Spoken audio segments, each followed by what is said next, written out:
One day ক্রিকেটে অনন্য এক রেকর্ড গড়ল ওয়েস্ট ইন্ডিজ। এক ইনিংসে পূর্ণাঙ্গ 50 ওভার স্পিনার দিয়ে বোলিং করানোর ঐতিহাসিক রেকর্ড গড়ল ওয়েস্ট ইন্ডিজ। ওয়ানডে ক্রিকেটের সুদীর্ঘ 54 বছরের ইতিহাসে প্রথমবারের মতো মিরপুর স্টেডিয়ামের বাংলাদেশের বিপক্ষে দ্বিতীয় ওয়ানডেতে এই বিরল কীর্তি গড়েছে ওয়েস্ট ইন্ডিজ। 1971 সাল থেকে শুরু হওয়া আন্তর্জাতিক ওয়ানডেতে আর কোনো দল কখনো 50 ওভার স্পিনার ব্যবহার করেনি। এতদিন ওয়ানডেতে এক ইনিংসে সর্বোচ্চ স্পিন বোলিংয়ের রেকর্ডটি ছিল শ্রীলঙ্কার দখলে।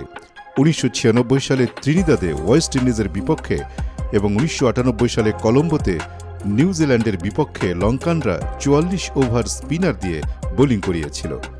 সেই রেকর্ড ভেঙে আজ Gudakesh Motie, Akeal Hosein, Khary Pierre, Roston Chase ও আলিক আথানেজ এই 5 স্পিনারকে দিয়ে পুরো 50 ওভার বোলিং করিয়ে বিশ্ব রেকর্ড গড়েছে ক্যারিবীয়রা।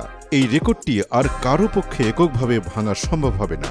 বড়জোর কোনো দল ভবিষ্যতে এই রেকর্ডে ভাগ বসাতে পারবে।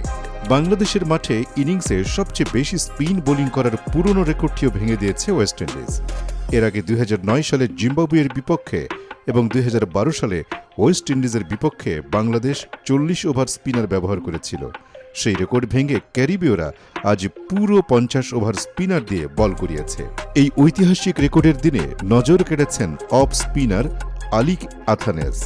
ক্যারিয়ারের প্রথম 14 ম্যাচে সব মিলিয়ে মাত্র 4 ওভার বোলিং করা আথানেজ আজ 15তম ম্যাচে এসে পূর্ণ 10 ওভার বল করেছেন। তিনি 3টি মেডেল সহ মাত্র 14 রান খরচ করে 2 উইকেট শিকার করেছেন। বাংলাদেশের বিপক্ষে ওয়ানডেতে পুরো 10 ওভার বল করে এর চেয়ে কম রান খরচের রেকর্ড আছে কেবল আথানেজের পূর্বসূরি ইয়ান ব্র্যাডশর। 2004 সালে বাঁহাতি এই পেসার বাংলাদেশের বিপক্ষে 10 ওভারে মাত্র 11 রান দিয়ে 2 উইকেট নিয়েছিলেন।